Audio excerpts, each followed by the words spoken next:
दोस्तों नमस्कार। Finance maestro के ऑफिशियल यूट्यूब चैनल में आपका स्वागत है। कल यानी कि 24 मार्च को एनएससी की तरफ से एक सर्कुलर जारी किया जाता है और उस सर्कुलर में कुछ ऐसा कहा जाता है कि अब जो एक्सपायरी होगी वो बुधवार को होगी। तो एनएससी कौन से एक्सपायरी की किस इंडेक्स की बात कर रहा था और क्या ये नया इंडेक्स है, क्या ऑप्शन ट्रेडर्स और फ्यूचर्स ट्रेडर्स को एक नया डेरिवेटिव मिल गया है ट्रेडिंग करने के लिए। आज के इस वीडियो में हम इन सब चीजों के बारे में जानेंगे। तो चलिए इस वीडियो का शुरुआत करते हैं और अगर आपको हमारा ये कंटेंट पसंद आया तो इस वीडियो पे एक लाइक करिएगा और चैनल को सब्सक्राइब जरूर कीजिएगा। तो एनएससी ने जो सर्कुलर जारी किया था उसमें जिस इंडेक्स की बात की गई थी वो था निफ्टी का मिड कैप सिलेक्ट इंडेक्स। ये इंडेक्स हालांकि नया इंडेक्स नहीं है, जनवरी 2022 में इसके बारे में सर्कुलर जारी करके इसे इंट्रोड्यूस किया गया था और उसके बाद से ही ये इंडेक्स हमारे एनएससी के अंदर मार्केट के अंदर काम कर रहा था। लेकिन इस इंडेक्स के अंदर ट्रेडिंग ऐसी कुछ खास हो नहीं रही थी, इसके अंदर वॉल्यूम कुछ था नहीं। पहले इसकी जो एक्सपायरी होती थी वो मंगलवार के दिन यानी कि निफ्टी फाइनेंशियल सर्विसेज के साथ होती थी। अब इसे चेंज करके बुधवार के दिन कर दिया गया है। चलिए Nifty mid cap select index को पहले थोड़ा सा विस्तार में जानते हैं, उसके बाद हम लोग चार्ट कैसे देखना है वो भी देखेंगे, कब से हम इसकी ट्रेडिंग स्टार्ट कर सकते हैं उन सारी चीजों को देखेंगे और जेरोधा में किस तरीके से आपको ऑप्शंस ऐड करना है वो भी देखेंगे। तो सबसे पहले निफ्टी का जो मिड कैप सिलेक्ट इंडेक्स है वो 25 स्टॉक्स को मिलाकर यहां पे बनाया गया है, जो कि निफ्टी मिड कैप 150 के स्टॉक्स हैं। ये सारे ही स्टॉक्स ऐसे हैं जो एफ एंड ओ सेगमेंट में जिसके अंदर ट्रेडिंग होती है, मार्केट कैपिटलाइजेशन जिसका मिड कैप सेक्टर में बड़ा है और एवरेज डेली जो टर्नओवर है, लिक्विडिटी है स्टॉक के अंदर वो भी अच्छी खासी है। स्टॉक का जो वेटेज किया गया है वो फ्री फ्लोटिंग मार्केट कैपिटलाइजेशन के बेसिस पे किया गया है, यानी कि जिस स्टॉक का ज्यादा मार्केट कैप है उस स्टॉक का वेटेज इस पर्टिकुलर इंडेक्स के अंदर ज्यादा है। अब चलिए देख लेते हैं कि इस पर्टिकुलर इंडेक्स के अंदर कौन कौन से सेक्टर्स को कितना वेटेज यहां पे प्रोवाइड किया गया है। तो जैसा कि आप देख सकते हैं फाइनेंशियल सर्विसेज यहां पे नंबर 1 पे है, इसका 16.33% यहां पे इस इंडेक्स के अंदर वेटेज दिया गया है। 16.33% is equals to almost 12 part of that particular index. ठीक है, उसके बाद कैपिटल गुड्स का 15% से ज्यादा है, कंज्यूमर सर्विसेज में भी आपको 15% ज्यादा दिख रहा है, ऑटोमोबाइल एंड ऑटो कंपोनेंट्स में 12% का यहाँ पे वेटेज है, आईटी का यहाँ पे 7%, कंज्यूमर ड्यूरेबल्स का 6.5% और उसके बाद health care, textile, metals, media services, oil and gas and realty, इन सारों का 5% से कम का वेटेज इस पर्टिकुलर सेक्टर के अंदर है। अब इन पर्टिकुलर सेक्टर के कौन कौन सी कंपनीज इस इंडेक्स के अंदर आती हैं, चलिए उनका विवरण थोड़ा सा देख लेते हैं और उसके बाद हम इंडेक्स को कैसे देखना है चार्ट पे उसको भी डिटेल में समझने की कोशिश करेंगे। तो यहाँ पे इस पर्टिकुलर इंडेक्स के अंदर जो सबसे बड़ा कंपोनेंट है वो है श्रीराम फाइनेंस लिमिटेड, जो कि एक एनबीएफसी है। इसके ऊपर ऑलरेडी हमने एक वीडियो बनाया हुआ है जिसका लिंक डिस्क्रिप्शन बॉक्स में और ऊपर आई बटन में आपको मिल जाएगा। इसके अंदर इसका जो वेटेज है यहाँ पे वो 6.93 ऑलमोस्ट 7% का वेटेज है। सेकेंड जो कंपनी है वो है ट्रेंट लिमिटेड, 6% के करीब का वेटेज है। AU small finance bank again आपका 6% के आसपास का वेटेज है।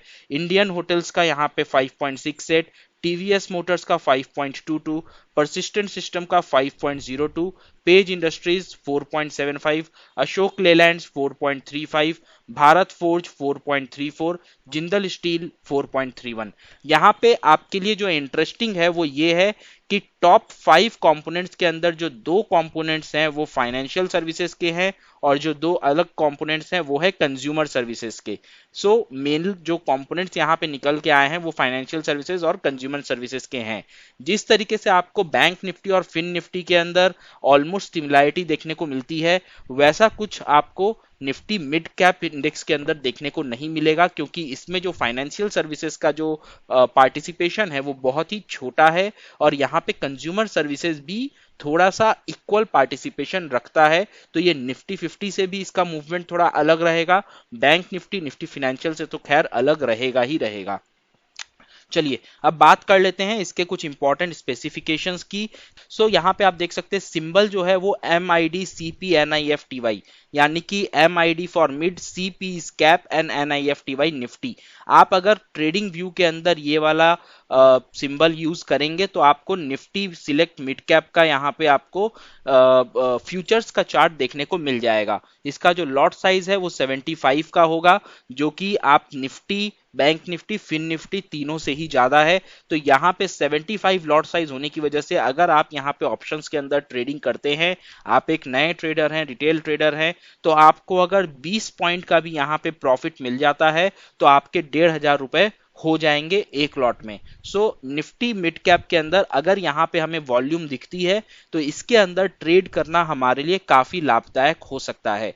इसका जो एक्सपायरी होगा वो बुधवार के दिन होगा, यानी कि ट्यूसडे के दिन हम ऑलरेडी फिन्स निफ्टी का यहाँ पे एक्सपायरी देखते आए हैं। अब बुधवार के दिन आपको यहाँ पे निफ्टी मिड कैप का एक्सपायरी देखने को मिलेगा, और थर्सडे के दिन हम लोग बैंक निफ्टी का और निफ्टी की एक्सपायरी देखते ही हैं। अब हफ्ते में आपको 3 एक्सपायरीज यहाँ पे देखने को मिलेगी, और इसका जो स्ट्राइक इंटरवल होगा वो 50 का होगा। स्ट्राइक इंटरवल का मतलब हो गया जिस तरीके से बैंक निफ्टी के अंदर आपका 100 पॉइंट्स का इंटरवल होता है, यानी कि 39,500 के बाद आपको जो ऑप्शन मिलेगा वो 39,600 का मिलेगा। और उसी तरह निफ्टी के अंदर और फिन निफ्टी के अंदर जो इंटरवल होता है वो 50 पॉइंट्स का होता है, यानी कि 17,100 के बाद आपको जो नेक्स्ट ऑप्शन मिलेगा वो 17,150 का मिलेगा, उसके बाद आपको 17,200 का मिलेगा। इसी तरह आपको फिन निफ्टी मिड कैप के अंदर भी जो इंटरवल्स होंगे वो 50 पॉइंट्स के होंगे। जैसा कि अभी फिलहाल ये जो इंडेक्स चल रहा है वो 6670 के आसपास कहीं पे चल रहा है, तो इसका अगर आप एट द मनी की बात करोगे तो इसकी एट द मनी 6650 पे एंड 6700 के आसपास निकल के आएगा, जो कि कॉल साइड के अंदर 6650, पुट साइड के अंदर 6700 का इसका एट द मनी निकल के आएगा। ठीक है, चलिए अब हम लोग चलते हैं चार्ट के ऊपर और चल के देखते हैं किस तरीके से हम ट्रेडिंग व्यू के अंदर निफ्टी मिड कैप सिलेक्ट का चार्ट देख सकते हैं। तो यहाँ पे मैंने ट्रेडिंग व्यू लगा लिया है, और ट्रेडिंग व्यू के ऊपर अब हमें निफ्टी मिड कैप सिलेक्ट का चार्ट लगाना है। तो सबसे पहले यहाँ पे हम चार्ट सिलेक्टर में जाएंगे, यहाँ पे जो भी कुछ लिखा हुआ है इसे रिमूव कर देंगे, और यहाँ पे अगर हम लिखेंगे Nifty underscore mid underscore select, आप अंडरस्कोर की जगह यहाँ पे स्पेस भी दे सकते हैं, निफ्टी मिड सिलेक्ट। अगर आप यहाँ पे स्पेस भी दे सकते हैं, अंडरस्कोर भी दे सकते हैं, जो भी दे सकते हैं, यहाँ पे स्पॉट चार्ट आपका आ जाएगा। तो स्पॉट चार्ट में आप जैसा कि देख सकते हैं 6671 के आसपास अभी ये पर्टिकुलर इंडेक्स यहाँ पे ट्रेड कर रहा है। आपको अगर मैं एनएससी का सर्कुलर यहाँ पे दिखाऊंगा तो एनएससी के सर्कुलर के अंदर आप देखोगे सबसे पहले ये जो सर्कुलर जारी हुआ था वो 10 जनवरी को हुआ था, 10 जनवरी 2022 को, जिसके बाद यहाँ पे आपको इस Nifty mid cap select index को इंट्रोड्यूस किया गया था, और उसके बाद हमें यहाँ पे फ्यूचर्स एंड ऑप्शंस में निफ्टी के इस पर्टिकुलर इंडेक्स के आपको डेरिवेटिव देखने को मिल जाते थे, लेकिन इसके अंदर वॉल्यूम नहीं होता था, ट्रेडिंग नहीं होती थी, जिसकी वजह से आपको यहाँ पे बहुत ज्यादा विजिबिलिटी इस इंडेक्स के अंदर नहीं थी। लेकिन अब यहाँ पे जिस तरीके से एनएससी ने एक नया सर्कुलर जारी किया है, और जारी करने के बाद कहा गया है कि वेडनेसडे के दिन अब इसकी एक्सपायरी होगी। यहाँ पे आप देख सकते हैं जो डेट है वो कल का है, 24 मार्च 2023, और कल इसका जो एक्सपायरी डेट है वो चेंज किया गया है।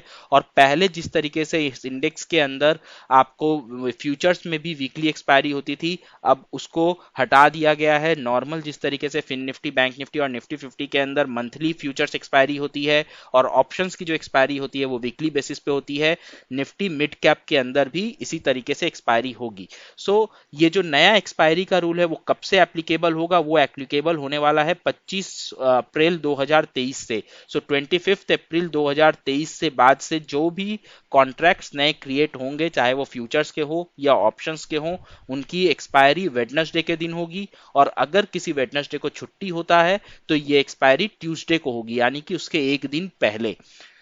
ये था निफ्टी मिड कैप सिलेक्ट के बारे में सारी जानकारी, जिसके बारे में कल से एनएससी का सर्कुलर आने के बाद से काफी लोग बातचीत कर रहे थे, लेकिन क्लैरिटी आपको कोई भी नहीं दे रहा था। तो हमने एक कोशिश की आपको इस बारे में क्लैरिफिकेशन देने की, और कब से हम इस पे ट्रेड कर सकते हैं और कैसे ट्रेड कर सकते हैं।